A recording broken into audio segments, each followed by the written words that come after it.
What is going on, everyone? Griffin here, coming at you with some Switchblade gameplay, and today we're going to be talking about separate balance within Rogue Company. So let's head over and let's talk about it.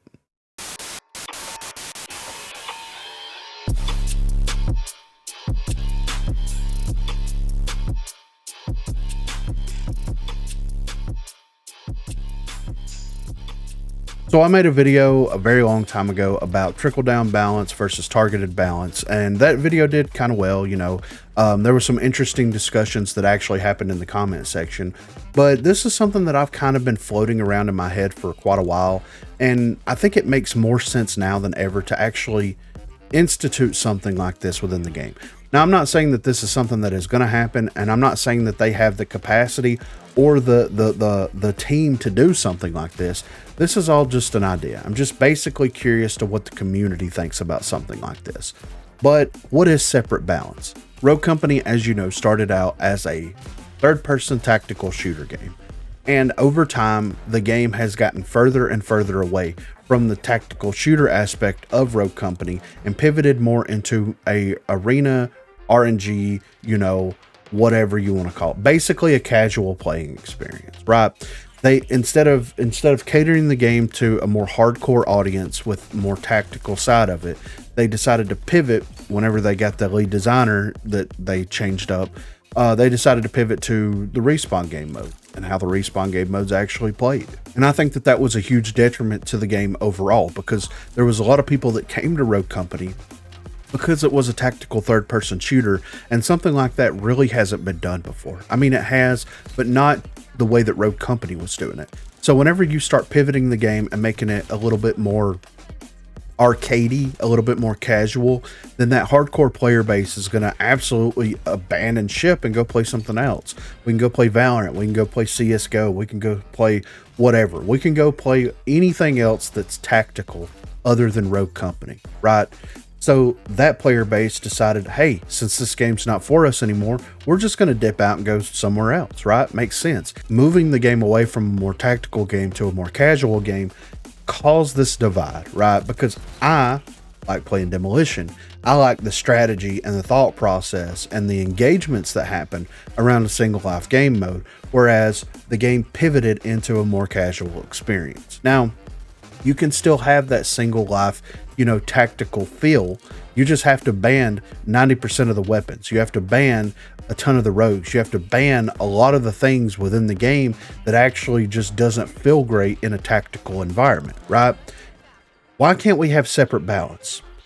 Why can't Strikeout and Respawn game mode, 6v6, Strikeout, King of the Hill, all that stuff, be balanced separately from single life game mode? Demolition, Extraction, Battlezone, etc., right?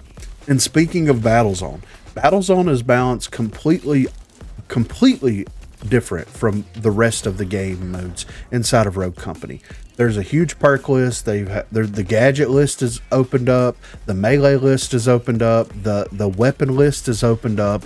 Like, all of this stuff is opened up completely for the players to be able to pick and choose what they want to have access to.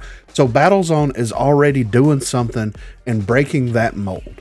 Why can't we take it a step further? Why can't we have Demolition where the weapons are balanced a little bit more differently? Maybe they control differently.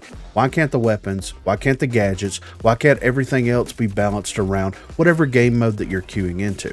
Like, if they're going to create a divide within the community by pivoting the game from a tactical game into a more casual game, they've already done that. So why can't we create a divide to a much further extent by actually balancing the game with those two ideas in mind?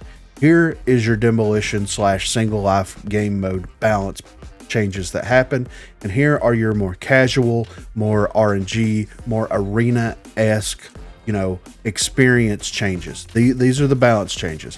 These weapons over here do different damage. They have different spreads. They have different recoil patterns. They have different damages. They have different everything. Whereas over here, they have different this. They have different that. And I know that people that would hop between the two could potentially be confused. I get it. That's a major concern, right? How does a new player get onboarded into the game with a tutorial that is absolutely outdated and makes no sense?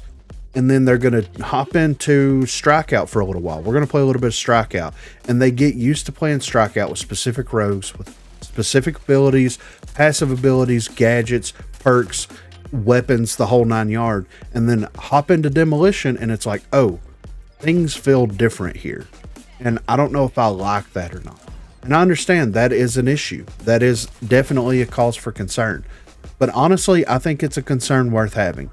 And I think the best way to do that right out of the gate is to just disable weapon mastery in single life game modes. Keep it for the respawn game modes, keep it for Strikeout, keep it for King of the Hill, keep it for all these other game modes. But for single life game modes, Extraction, Demolition, you can't factor battles on into that. But for the single life game modes, take weapon mastery away. Because the majority of the people that don't want weapon mastery within the game play Demolition primarily. Let that be the line in the sand. If you don't want weapon mastery, there's a game mode for you. If you do want weapon mastery, there's a game mode for you. There you go. I think creating this unique divide within the game would actually bring people back into the game. It would actually create a very interesting thing because you could test and compare the weapons against one another. Okay, I played with the 24S in the respawn game modes.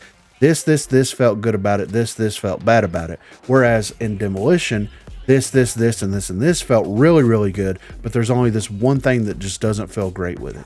You can compare those weapons with and against one another.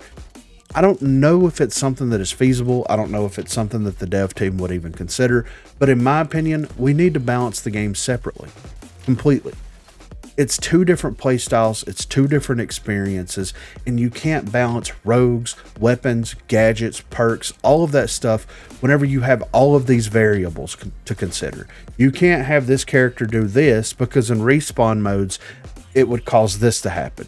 Whereas you can only have this thing exist and it's useless in single life game modes, yet it's great in respawn game mode. Like it comes in. There's too much that the developers have to consider when they're making new rogues, making new maps, making all of that stuff that they could just completely streamline that process. Here's a new map. This new map was designed, much like the skirmish maps, this map was designed specifically for respawn game mode. So Demolition people, you're single life game mode people, you're not going to see this map. You're never going to see it unless you play the respawn game mode. But here is another map that only the Demolition, only the single life game mode players, this is a map that only they are going to see. You have different map pools, you change the maps. Canals 2 is a great example of this. The OG Canals was amazing for Demolition and single life game modes. Yet it played terribly on the respawn game mode, right?